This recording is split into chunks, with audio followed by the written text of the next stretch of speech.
Hello, everybody, and welcome to Economics with the Honorable David M. Walker. I'm Nick Pellavita. I'll be your moderator for today's show. And today we have a very interesting topic. Apparently, your government is out to spend another $40 billion on just things. And with that, we're going to bring in first one of our commentators. You've seen him on World Edition, a CPA who may have problems with this and may not. We'll bring in Lee Newton Rhodes. Lee, welcome to the show. Good morning, Nick. How are you? You already had a mouthful to talk about with what you said. It's only $40 billion. And with that, the person who monitors what goes on in Washington, hopefully trying to create some semblance of fiscal responsibility, which I'm not going to say we haven't seen in a long time. I'd have to say we've never seen. We'll bring in the Honorable David M. Walker, the former Comptroller General of the United States. David, welcome to the show. You're the one who tipped me off on this. $40 billion? On what? What are we getting for it? Oh, they don't ask those questions in Washington. Well, firstly, good to see you and Nick. And Lee, you might need to trim that hedge right behind you after this. But in any event, it looks like it's federal spending out of control. But let's talk about the $40 billion. President Biden has proposed a supplemental spending bill for fiscal 2023. As you know, fiscal 2023 ends on September 30th, 2023. So just a little over a month away.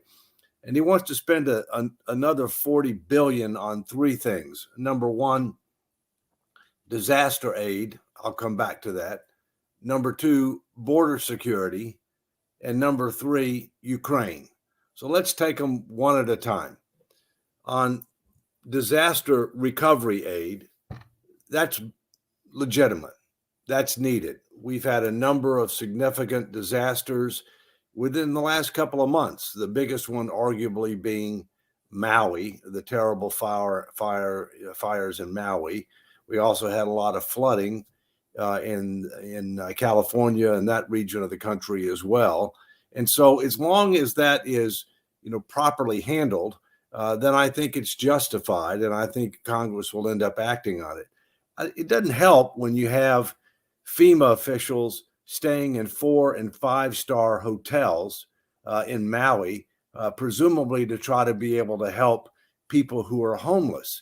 That is totally inappropriate. It's outrageous, and they'll have to get to the bottom of that. But, there is a legitimate need there. The second is border security. Well, that's an oxymoron under this administration. There is no border security under this administration. The border is not secure. It's not wide open, but it's definitely not closed. We're not requiring people to go through the normal ports of interest. Thousands of people every day are crossing the border illegally, in many cases facilitated by drug cartels who are engaging in both drug trafficking and human trafficking. The administration is not discharging their constitutional responsibilities to be able to protect and defend our borders. And yet, at the same point in time, when states try to do things when the federal government fails to do things, the federal government sues them, which is totally outrageous. And so we've got a situation where if we're going to provide more money for the border, it needs to be for security, not how it's being used. It's being used right now to be able to process and distribute illegal immigrants throughout the United States, which is causing a huge strain on many cities, including cities that are run by Democratic mayors who are now finally starting to complain about the failure of the federal government to do their job. Now, in many cases, they just want more money. That's not the answer. The answer is secure the border. The other thing I found out within the last 2 weeks by somebody who's on the front line down there is that the administration is selling all this steel that was purchased by the last administration to build a wall at pennies on the dollar. Pennies on the dollar. It's things are just out of control. The other thing we need to do is we need to recognize reality. These cartels are terrorist organizations. What they're doing to our national security and our public health is unacceptable. it's time to declare them to be terrorist organizations. And it's time to tell the Mexican government that either you do what's necessary to neutralize these people or we'll do what's necessary to neutralize these people. And I have no problem giving money for that. The last issue is, the issue of Ukraine. And this is a more complicated issue. And we saw a little bit of this play out in the GOP presidential debate last week. First, clearly, Russia is on the wrong side of this issue. They invaded a sovereign nation. They are engaging in a number of atrocities, and that is totally unacceptable. But we also need to recognize how this thing got started and what our appropriate role is. This got started arguably when in 2014, during the Obama-Biden administration, Russia took Crimea and absolutely nothing was done. In addition, with our disastrous exit from Afghanistan 2 years ago, that emboldened Russia, China, and others to be able to take more aggressive actions. Furthermore, when the president answered a question asking about what he would do if Russia invaded Ukraine, and his answer was, well, it depends upon the nature of the incursion, that pretty much gave Russia the green light to go and take part of Ukraine that was largely Russian speaking, and the Donetsk and other reasons, if you will, to create a land bridge to Crimea. But now we're in a situation where rather than trying to deter aggression, and let me reinforce, to deter aggression, you have to do things before the aggression occurs, not after the aggression occurs. We did not do enough with regard to arming Ukraine and taking a number of other steps to deter Russian aggression. So when it occurred, now we're trying to make up for lost time. We're late, on many of the things that we're offering, but nonetheless, we are doing way more than our fair share. We have contributed way more than European nations combined. Now let's go to the debate that was last week, the presidential debate. Nikki Haley took on Vivek on his position in Ukraine. Vivek says we shouldn't give any more money to Ukraine. I disagree with that. I think we should, with conditions. Nikki said there are 11 nations in Europe that have given a higher percentage of their GDP than we have. Well, now this is a typical politician. Technically accurate, grossly misleading. Technically, as of May 2023, there were 11 small European nations, for the most part, that had given a higher percentage of their GDP to Ukraine aid than we had. But guess what? Countries like Germany, France, Italy, much bigger nations are way behind us, such that we have given much more in total dollars and as a percentage of our GDP than European nations combined. Now, what's going to change this? Well, let me give you a magic principle, and that is called incentives. We ought to tell the Ukrainians that we're going to continue to help them because we want them to prevail, although, as I've said before, I think it's much more likely to end in a stalemate. But we want to help them. But here's what the deal is going to be. We will match what European nations give. In other words, we're not going to continue to be Uncle Sugar. We're not going to continue to write blank checks. We will match what the other European nations give. We've already given a lot more than them. Forget about that. That's water, over the dam or under the bridge, whatever you want to say. But from this point forward, we're going to match. So if that $24 billion is going to be enacted, it ought to be. If it's going to be passed, it ought to be passed with conditions. It's matching money.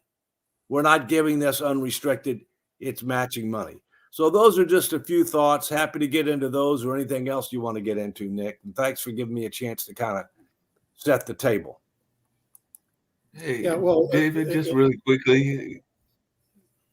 I just had a quick question for David, and it actually was based on some of what he was talking about and the debate and all along those lines. But I know that we're going to come up on Labor Day, and the holiday season, believe it or not, isn't that far from us, and all along those lines. So a lot of people are concerned because that is usually a time that gas prices start going back up and inflation starts being an issue and everything. So I just wondering as whether we should be concerned. I know that the U.S. Federal Reserve Chief Jerome Powell has left the door open for further increases in interest rates and all in that space. But I just wonder, where do you think we are in the United States, and particularly in this part of the West, when it comes to inflation numbers, and whether this is something that we will be seeing as a concern in the even the political lanes? Because I know a lot of times people are like hearing all these other issues, and they're going like, no, that's really the economy. I think that I read a comment where folks were wanting the candidates to speak more on economic solutions when they were in the debates that we just had the last Wednesday and everything, because I was reading a couple articles, and a couple of the people afterwards were like, I heard a lot of things around climate change. I heard a lot of things around a number of other issues. I want to know, what are you going to do to help me put bread in my pantry? Well, first, gas prices are already on the rise. And I think when you saw what happened with regard to the BRICS meeting, where they invited 7 other nations to join them in an alliance against U.S. interests, including a potentially alliance against the dollar. And a lot of those nations that were invited to be there were oil-producing nations. So I think there's increasing sentiment that over time, oil prices are going to go up. That's obviously one driver of inflation, because people don't realize that it's not just what you pay at the pump for your gas, but petroleum products are critical with regard to agriculture, plastics, many other things, if you will. So it flows throughout. Plus, moving goods from one place to another requires fuel. And the dates that have been set by California and the federal government and others to try to be able to get to the date of all electric vehicles are just outrageous. They don't even pass a straight face test. There's no way that can count. With regard to Jerome Powell, we're over 3% inflation. Their target rate is 2%. It's come down significantly from the 9% in June of last year, but it's still above their target. Some people are trying to get him to raise his target from 2% to 3%. He's rejected that. He's going to stick with 2%. He basically gave the signal that while we've made progress, we're still in excess of the target. He's committed to that target. So I wouldn't be surprised if we see another 25 basis point or 0.25% increase the next time they meet. Now we've got a situation where the federal government is paying over 5% for interest, and it was paying a little over 2% just 2 years ago. For each 1% in interest on $30 trillion in debt, that's real money. $300 billion. Okay, so 2 times that is $600 billion on top of what we were already paying. We're in a situation now where interest is not only the fastest growing expense. Very shortly, it's going to pass total spending on national defense and many other programs that the federal government has. So I think number one issue for the voters for the 2024 election is economics. That is number one. There's a number of other things that are important, but that is by far number one. And if you look at the percentage of time that was spent in the last presidential debate on the GOP side, they talked about a lot of issues. They did talk about economics, but not nearly as much as they should have, given the fact that's the number one issue. In addition, there was not enough specifics. What are you going to do?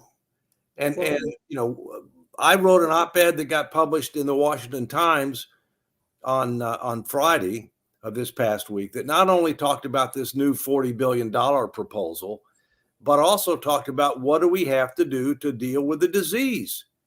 The fact that we are spending way more money than we should, and that we have mounting debt burdens as a percentage of our economy that's going to undercut our future economic growth opportunity, economic security, national security, and domestic tranquility if we don't do something about it. And I offer specific solutions. We hear a lot about the problems. We don't hear enough about solutions. Last thing on this. Vivek is a very bright guy. Very bright, very articulate, and has a number of ideas. There's one big problem with Vivek. He's incredibly naive. He's incredibly naive about what it takes to be able to get things done in Washington, D.C., and he's got no experience whatsoever with regard to government. And while there are a lot of transferable skills and abilities from the private sector and the not private sector to government, it is a whole different ball game. And don't kid yourself. It is. Speaking of naive and all along those lines and everything, and then I'll be quiet and definitely let our other great folks speak in all that space. I sometimes get frustrated, and I'd love to hear your thoughts about this around the building that is going on. I mean, I live in Durham. It's the Research Triangle Park, and we have seen a boom in buildings, but there are not enough people going into the building. So like we're getting apartment complexes all over the place here in Durham. We're getting buildings that are being built left and right and everything. And I'm going like, I get it that you want to have a building boom. It's not just here. I would argue that it's even where Lee is in New York and everything. And I'm going like, you're building the buildings, but are there actually tenants to go into the buildings? Otherwise, why are we having this big building boom that is supposed to be one of our backbones of our economy and all in that space? But I'd love to hear your thoughts around that, Dave, because I know that it's even happened there in the Virginia, D.C. corridor as well and everything. But I sometimes get frustrated when I see all these great buildings going up, and I know that they are, in some cases, like that 25% occupancy, which is not a good amount of occupancy for a building that is going up and all in that space. Well, Mark, I just hope that one of the real estate funds that I invest in is not building those properties you're talking about. But let's talk about the issue real quick. There's lots of things going on. COVID-19 things changed things forever in many ways, and one of the things that it changed is a significant increase in the amount of working virtually as compared to the past. My personal view is people ought to be in the office for most jobs 3 days a week, even if you could work remotely. And there are some jobs you can't work remote because you need to be able to have interaction. You need to be able to deal with other people. That promotes innovation. That promotes many, many different things. All right. So Class A office space, especially downtown, has been hit hard. And you see a lot of those being converted into housing, if you will. At the same point in time, we know we've got trends where people are moving out a lot of the big cities. They're moving from the north to the south, all right? Mm-hmm. North Carolina benefits from that, not as much as some other states like Florida, Tennessee, Texas, South Carolina, for various reasons, but it does benefit from that. And so that's what you're seeing going on. Hopefully these people are prudent where they're doing appropriate analysis to be able to understand what the demand is likely to be, if not immediate, over a period of time, such that those will be viable development projects. But I can't comment on the specific ones you're dealing with there. But those are some of the macro trends that we're seeing. David, a macro trend that I didn't hear, and maybe you did in the debate. Did any of the media mention at all the $31 trillion in debt the United States is, and what the plan of these politicians are to deal with it? Did you hear any? Not that I recall, but now we're about at $33 trillion. Okay. And as we've talked about before, that $33 trillion is really just the tip of the iceberg because it doesn't count unfunded Social Security, Medicare, civilian and military pensions, retiree health care, and a few other things. So the real number is over 125 trillion and growing faster than the economy. But that's my point. The number one issue for the Americans, I can't hear you, you're muted. The number one issue for Americans is economic. All right. There's lots of aspects of economic, but one of which is our structural imbalance and how are we going to get it back? And I propose two things. Number one, the debt ceiling is a dismal failure. It has failed to constrain the growth of government spending and mounting debt burdens. It needs to be repealed and replaced with a constitutional amendment that will limit how much debt as a percentage of GDP we can take on absent extraordinary circumstances for temporary periods of time. Secondly, that if you think that Congress is going to pass all the spending, tax, and other reforms necessary to be able to get us on a more sane and sustainable fiscal path, focusing on getting debt to GDP down to reasonable and sustainable levels. If you think they're going to do that through the regular order in a piecemeal fashion, you are dreaming. It will never happen. And therefore, we need a new statutory commission where you've gotten buy-in from the Congress and the president that learns the lessons from Simpson-Bowles, that engages the American people with the facts, the truth, the tough choices, that comes back and makes a package of recommendations that will be guaranteed an up or down vote in Congress. The people are smarter than the politicians. They're ahead of the politicians. You have to prepare the way for a tough vote, but we need that tough vote sooner rather than later, but in my view, after the next election. So those are two concrete things, and we can get into specific issues, Social Security, et cetera, but we have to recognize reality that things are broken. The regular order is not working. We've got to be creative and find out other ways to be able to deal with these problems before it's too late. Yeah. But David, why wasn't this even part of the debate? You'd think that these topics that we're discussing are important to everybody. Social Security going broke next decade, Medicare going broke this decade, the United States 33 trillion in debt, plus all these unfunded liabilities. Shouldn't this be the first issue on the table rather than climate change or border issues? And this important. Well, I would respectfully suggest that the candidates in many cases are not going to bring it up, and so therefore the moderators have the obligation to bring it up, and it should be one of the first questions that they ask, and they should have ask follow-up questions as necessary to get people to provide a real answer. Candidly, I think this is an opportunity for a candidate. I think it's an opportunity for a candidate to take this issue on, provide real leadership, commit to engage with the American people.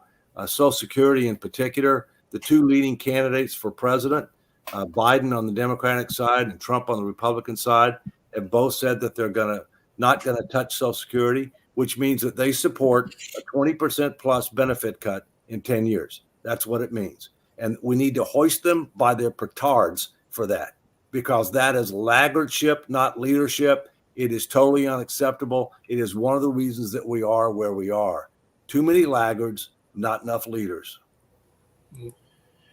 Another stat that was pulled out by the media, which I had to fact check because I couldn't believe it, 25% of all of our national debt, all of it, was accrued during the Trump administration.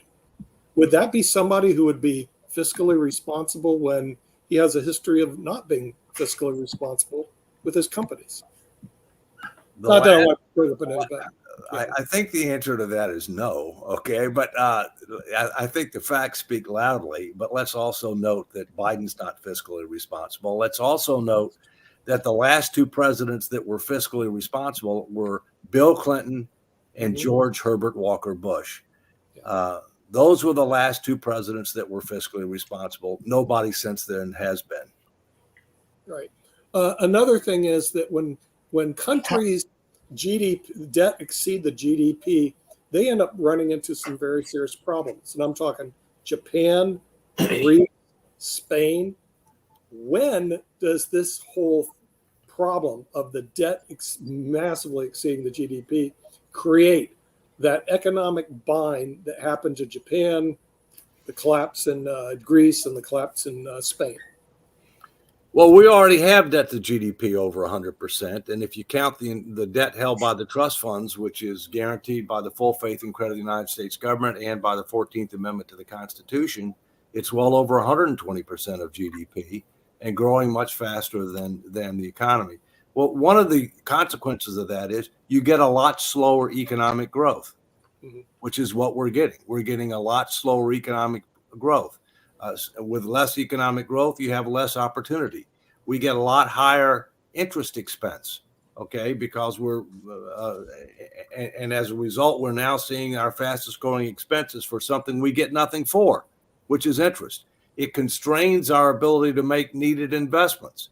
You know, we're spending too much on consumption, not enough on investments. But let me give you a footnote here. Investments doesn't just mean spending money on something. It means spending money on something that had an impact over multiple generations where you expect you will generate a positive rate of return. You know, that's not what a lot of these politicians understand. They just say, I want to spend money on something. Like, for example, climate change. Climate change is real, all right? Man contributes to climate change. But on the other hand, we need to recognize that we've got to transition to alternative energies over a much longer time frame than these people are talking about. The other thing that we have to realize is that many of the key ingredients necessary to be able to build, electric vehicles and the batteries that power the electric vehicles are in China. They're in China. You know, we don't, who is an adversary to ours. So, you know, we need to think longer term. We need to think in a more strategic and integrated fashion in order to be able to address a lot of these challenges that face our nation. David, just really quickly, 55 years ago today, there was a very powerful speech that was made by a great moral leader, and all along those lines, and he talked about a group of folks that are still out there and that are still very much in the need of being recognized and being helped. And I don't know that many poor folks that can afford a electric car or can actually get an electric car, and all along those lines. And there are 40 million, is the last statistic I heard, or something around the neighborhood, million poor and low income people in the nation. So to Nick's point and everything, I didn't hear anybody even allude to or acknowledge the fact that in 1968 was the March on Washington. That was what I was referring to. And Martin Luther King was actually talking about the great economic divide that existed then. I would argue that it still exists. So I did not hear any conversation among those Republican candidates, and I will absolutely agree with you that I haven't heard that much among the Democratic candidates either about what they're going to do with this divide that existed then and still exists some 55 years later. So I was wondering your thoughts about that, and am I wrong in thinking that this is an issue that needs to be dealt with by our political folks, or at least have a conversation around, because there are a lot of folks that are fitting in that category. And it was definitely, like I said, today, August 28th, is literally the anniversary of that speech. My understanding is it was 60 years ago today, Mark, rather than 55 years ago today. I think it was 1963, if I'm not mistaken. You're correct. You're correct. And I will tell you that I have even greater respect for Martin Luther King today. And as time goes on, he was a man way ahead of his time. He was also a man who tried to pull people together rather than divide people apart. He was a man that promoted protest, but non-violent protest. He was a man who said that we ought to judge people by the content of their character rather than the color of their skin. And I hate to tell you, we're not following his advice. We are not following it, and shame on us, okay? But look, the other thing that's going on, look, great progress has been made on civil rights. Do we still have a way to go? Yes. That's why the Constitution says that we're always striving to form a more perfect union. We will never be perfect, but we also have to recognize we got to compare ourselves to others. You don't know how good or bad you have it until you know how you compare to others. And I get frustrated with some members of Congress. They're complaining. They come from countries they'd never go back to. All right, but they seem to think that we're worse than where they came from, which is obviously true. So look, you're right, not enough. There is a great divide. Yeah. But let me clear it. The rich are getting richer. Mm-hmm. The gap between the rich and the poor has grown. The middle class is the one that's getting squeezed. Yeah. Because the wealthy is going to be okay. Mm-hmm. There are a lot of social insurance and welfare programs for the poor. Over 40% of people don't pay any income taxes at all at the federal level. Over 20% of people not only don't pay any income taxes, but they get a rebate through refundable tax credits. So the people that are going to get squeezed more and more initially are the middle class. And then ultimately, if we don't put our finances in order, the poor are going to be affected because the social safety net is going to get shredded. We need to act sooner rather than later to avoid that. So in terms of, I mean, just speaking on that squeeze, the issue that always comes up is that we point out that 40% and pointing to the poor that aren't paying, but then that 40% becomes demonized. And then we start to look at those SNAP programs and everything else and education programs that deal with those individuals, those investments, which are very tangible and can help our society.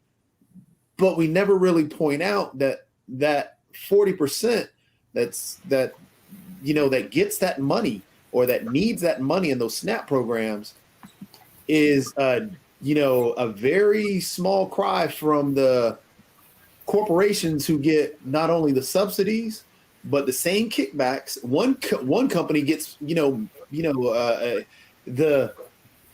more than actually that program has. So you get these companies and these rich individuals.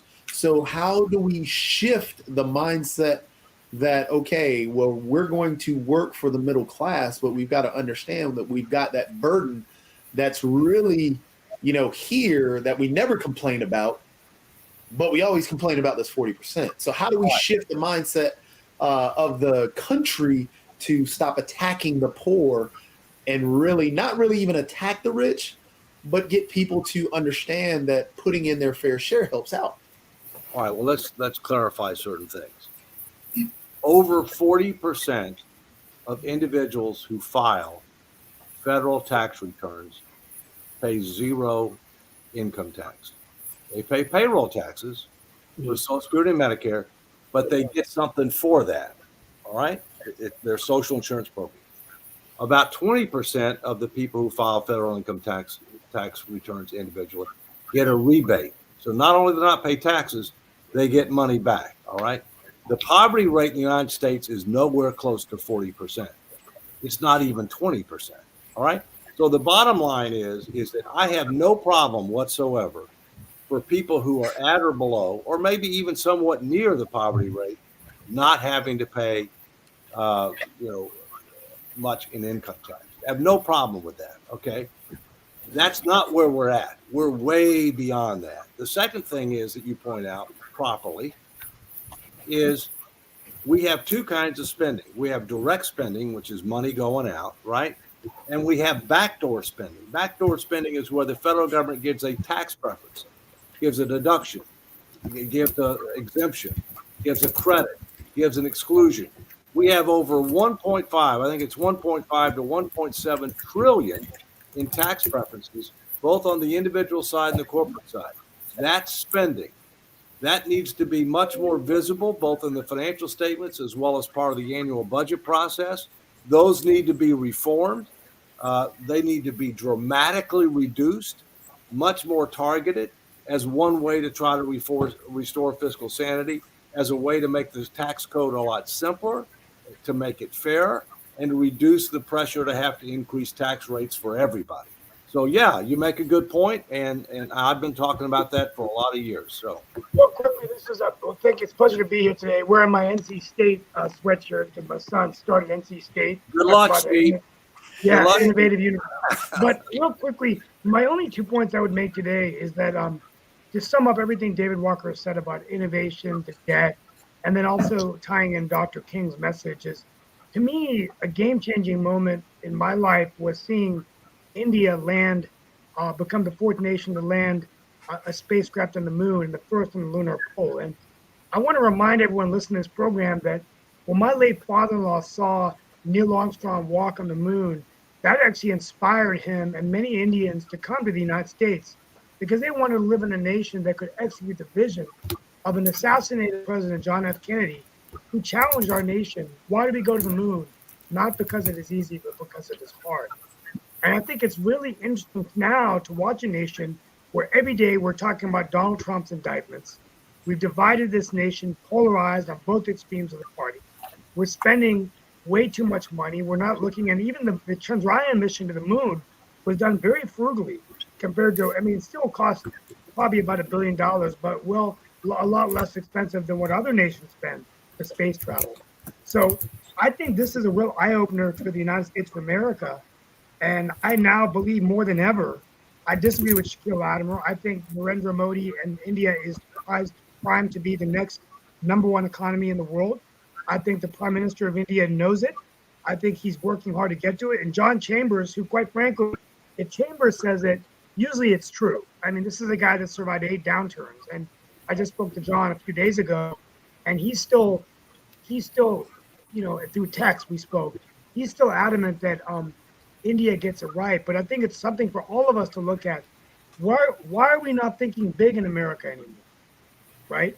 Why would some immigrant leave India, like my father-in-law, to come to the United States if his own country now is going to execute that vision? So that's my 2 cents today. But I think it's a real eye-opener for the United States of America, and I think we need to have someone running for the presidency, quite frankly, that's challenging us.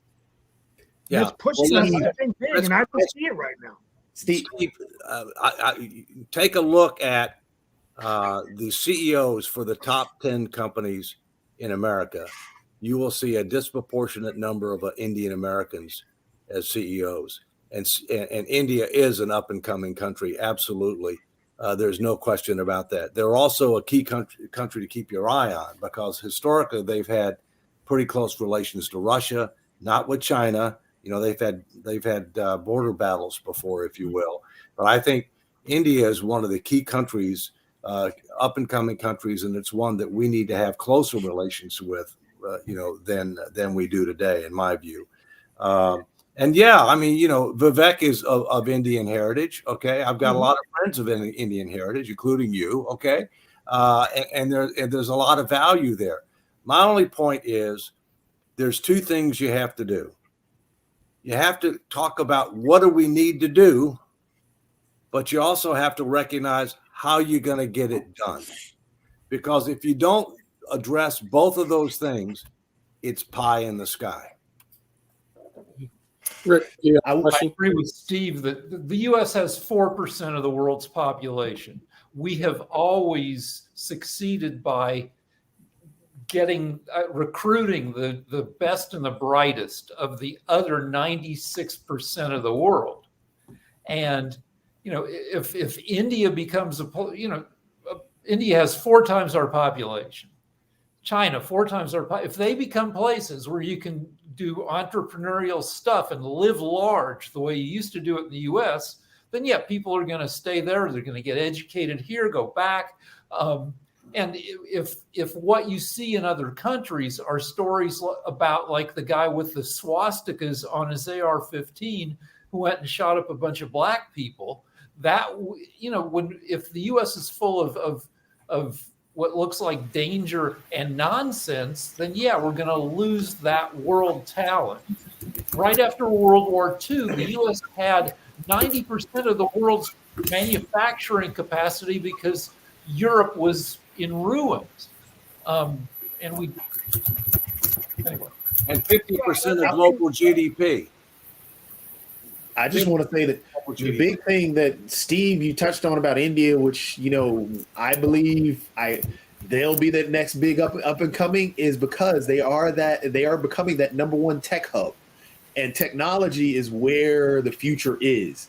We can talk about everything else, but AI, robotics, and everything else, and all that, India has been at the forefront of a lot of this stuff. And Steve talked about the moon landing. That moon landing was for the amount that they did it for. I mean, that is impressive, very impressive.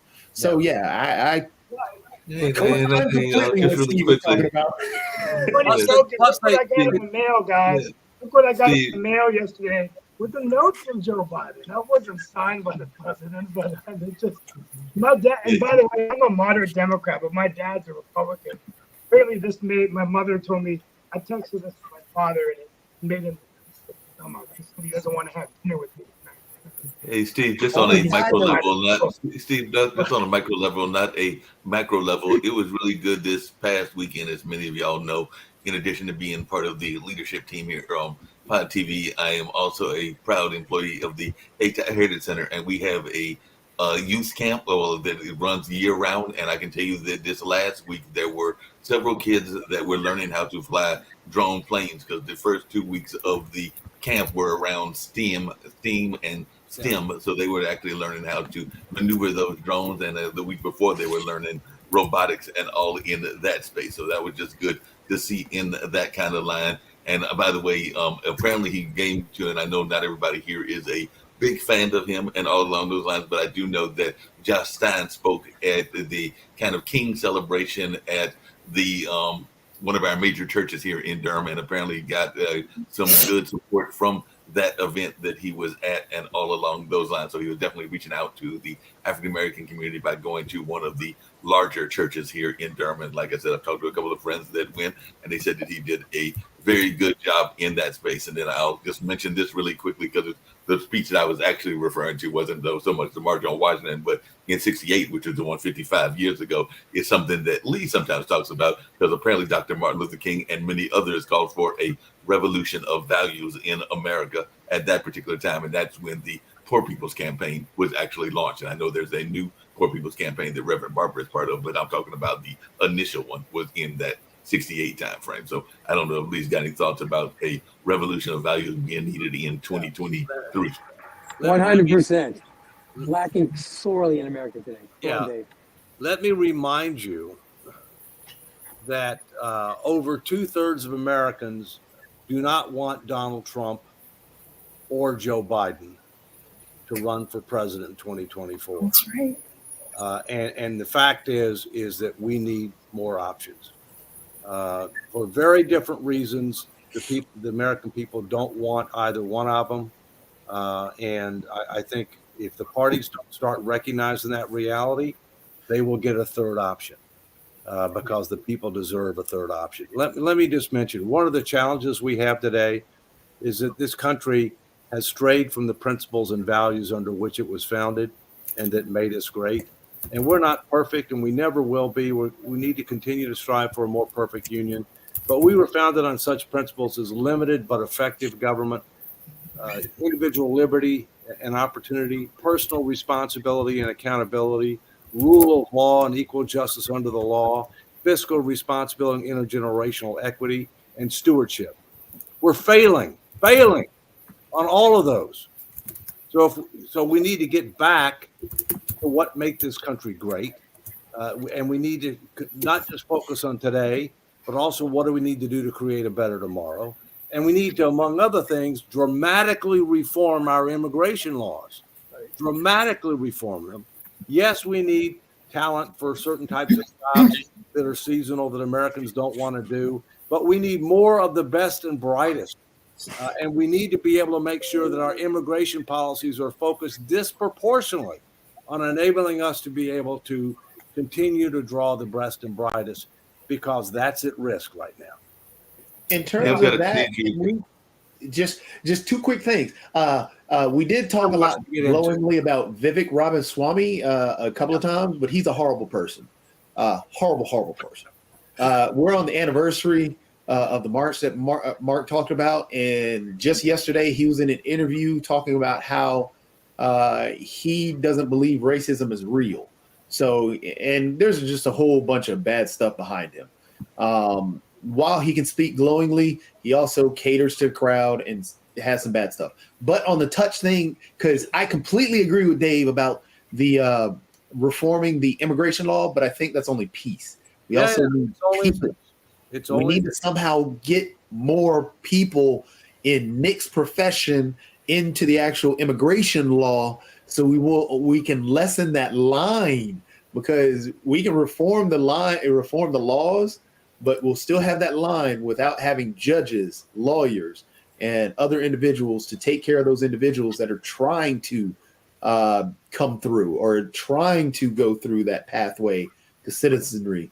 But if we don't have people to help them or work with them, that line is still going to be bad, and we're still going to have the same conversations. 100 years ago, 14% of Americans were foreign born. Today, it's still 14%.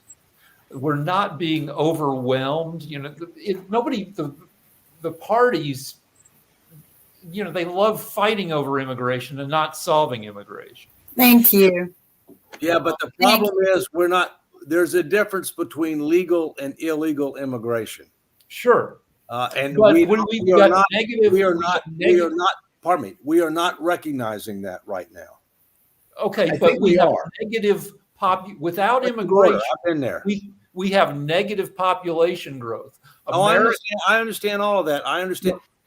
But all the more reason why you got to reform it. But you also are penalizing people that are playing by the rules, who are coming through the approved points, who are applying for asylum, who are waiting. You just have to present yourself to the border to apply for asylum. So any point on the border can technically be a point Actually, of not. entry.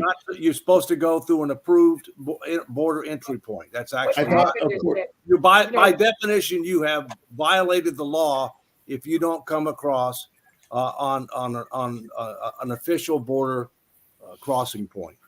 Yeah. What's happened is that after Trump, it does look like foreign immigrants, legal immigrants, is down compared to other nations like Canada and on Europe, and many of these European countries, including Canada, are making it easier to come, and Germany as well, what they call merit-based immigration. So people can come in there, get their visas or their work permits, and go work. So this is going to hurt the U.S. But I think we're not addressing the illegal immigration. I think because we're not, it's become used as a political football now. Neither side is motivated to make anything happen. I think the longer we do that, though, it's going to hurt. I mean, I talked about India, not because I'm so bullish on India, but what's interesting is 60% of the population is under 26 years of age. So that's good news globally for the U.S. and the rest of the world, because that global talent, which is going to drive the economy, fill the new jobs, will come from another nation, and we'll harness that capability. But at the same time, we have to ask ourselves, will the best and brightest continue to come here, or will the next Google, Zoom, Yahoo, Zoom be started in some other part of the country, the world? The world. And it's already past China in population. Until we address the people taking care of the people coming to the border, we're still going to have the line, and we're still going to have illegal immigration. We're still going to have undocumented workers coming across. We just don't have the people in those positions. That's another problem that we're not addressing. Well, the problem too is you're not making people accountable for hiring those undocumented workers, and then they use them as slaves. And this has been happening happening forever. And, but we started this problem by bringing over cheaper labor. The rich people did it. The politicians did it. And it's continued. But I think one of the ways that you can do it is kind of the way that we used to welcome people into our country to become citizens, is you make them go to some classes, you make them walk through a system, and then you tell them you're going to pay your taxes just like everyone else. You're going to pay for your college education just like everyone else. You're going to pay your way in this country, because freedom isn't free. And we have to pay for it. I have to pay for it. Middle class, you guys talk about the poor and the rich. The middle class is a rubber band that is being stretched beyond its capability to maintain this country. And it's the middle class that takes care of this country. And we are not looking after their best interests. Yeah.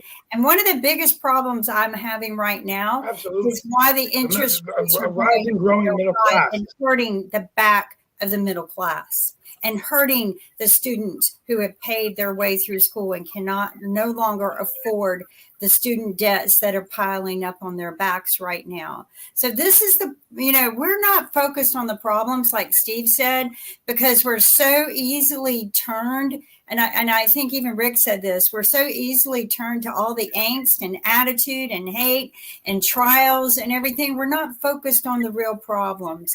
And we need to start doing that. We need to stand up. And I thank David for taking that bull by the horn and trying to show that we can make a difference. And I just think more of us need to do that. Yeah. I think the student loan thing. That's a whole issue of greed on. That's another issue. But what I'm saying is the immigration. We need to start taking account of people coming in. Yep. We need to document them. We need to tax them. And we say, yeah, okay, you can come in, but you got to take the classes. You got to learn our language. We're not learning yours anymore. You're learning ours. We're not hiring attorneys for you. And here's the process. And this way, they don't get taken advantage of. They don't become slaves or sex trade or anything else in this country. They become documented, healthy employees and part of our system. And we don't do that. We don't. Where does the money for those individuals coming across the border come from? They're going to have to bring their own. So then you're talking about individuals who are impoverished and seeking shelter, seeking asylum. Then you're saying that they have to pay all this money and these finances, which they cannot afford in the first place. Well, most of our people can't either. You're talking about the SNAP programs, and we have a lot of people who live in SNAP program is paid for anyway. But you're bringing in impoverished people anyway and letting them slip under the rope. So you might as well document it. Document it, yes. But so for example, the process it becomes expensive, and if you miss a date, it gets even more expensive. It gets more expensive either way. But a lot of those individuals, because if we're trying to figure a solution, and this goes back to, this is why I hate to harp back on I completely agree with the accountability. I completely agree with, trying to get everybody documented. But again, I come back to, we need individuals in these positions to take care of these lines, because if you have a individual that crosses the border, one that can't pay for all this stuff, but still needs to be processed and recorded and actually worked with. If they have a date that they can't even make it to, then you're saying that this person who's seeking asylum or seeking refuge or actually trying to come across even legally can no longer afford to legally do that. Legal or illegal? Come on. Legal or illegal? It doesn't matter. Here's the problem. They're not in a line. No, there's a line. No. They're coming across the border illegally. They should be sent back. Hold on. They're coming across the border. If they're in the line and they're coming through an approved border crossing, fine. If they're not following the normal process for asylum, fine. That's not what's happening. Have you been to the border? I've been there. It is an absolute unmitigated disaster. You have people coming across the border that have no legitimate asylum claim whatsoever. Asylum is for political asylum. It is not for economic opportunity. And what is this administration doing? They're not protecting the border. They're spending more money on processing and distributing people throughout the United States.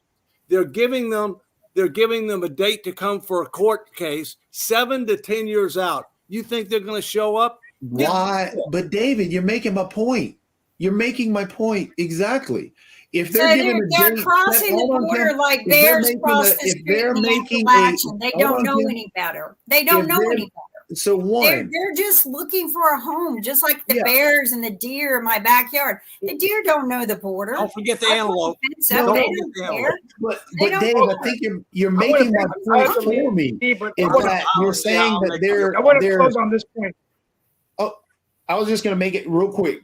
You're making my point for me, because what I'm saying is that we need more individuals to be able to help these individuals, because when they're crossing this border, just as Kim talks about, is they don't know what a border is. They don't know what a port of entry is. They're poor. They're searching for help. And then you're saying only political asylum is what people can leave for. Well, okay, if an individual is there, if their daughter is being raped and their son is being forced into a gang, they're trying to escape and take their 13-year-old who's being raped by a gang member and their son who's 8 I hate to tell you that happens to run drugs for the cartel. That happens here too. These individuals cannot. Thank you, David. That happens here too. I hate to tell you. I get that, but you're saying that those individuals who are searching can't seek help? Let's come back to one thing, and then we'll let Steve wrap it. Rule of law. the first thing you have to do is secure the border. And But we then can't unless do these other things. we can't do that if we don't have the people to You don't do that. understand. What you're asking is for more people to process more people, not to secure the border. You have to first secure the border. Look, I've spoken to 75% of Well, Americans yes. believe in that. All right, Steve. All right, Steve. real quickly, my last point I'll make on this is that asylum has always been granted those countries who are coming here for persecution, torture, and it was granted. It started after World War II when many people from the Jewish faith were brought in from Poland and other nations of the world, even Russia. Now what's happened is people are coming in for reason of seeking asylum, and we just don't have the resources to address those asylum cases. So I do think we've got to address how we streamline this immigration process, looking at the foreign policy reasons of why these people are coming in from Venezuela. They're leaving authoritarian dictatorships where they're being murdered and things like that. I think at the end of the day, though, it's also going to look, I've spoken to Senator Tillis and Congresswoman Ross about this. One's a Republican senior senator from North Carolina, one's a Democrat.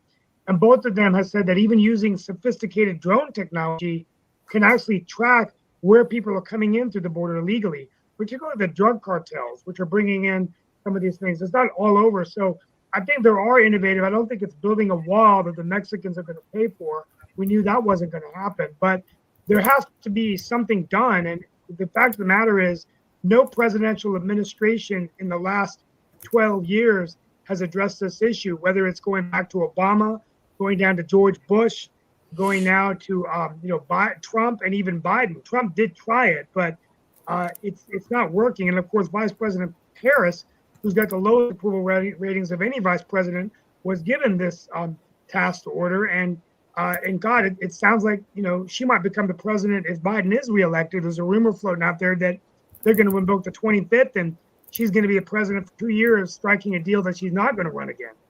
But I think that'll be very interesting to see what happens. Anyway.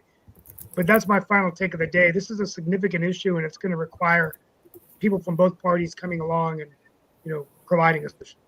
And with that, we're at the hour, so we want to thank the Honorable David M. Walker, former Comptroller General of the United States, and our audience from around the world, Economics with the Honorable David M. Walker. We'll see you next week. Bye-bye. Okay, guys.